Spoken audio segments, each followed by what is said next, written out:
Who else had a grandma who had a little cookie tin like this, full of not the sewing kit, but full of buttons? She'd have us take some yarn or a string and we'd make her a necklace or a bracelet. We never got to take them home.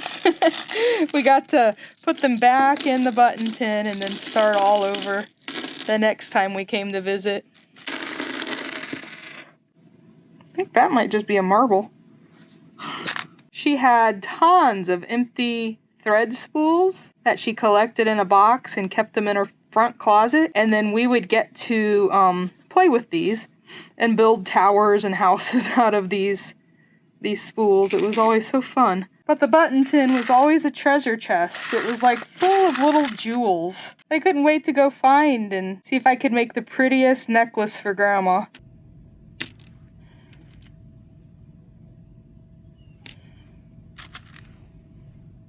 Did your grandma ever make you play button, button, who has the button?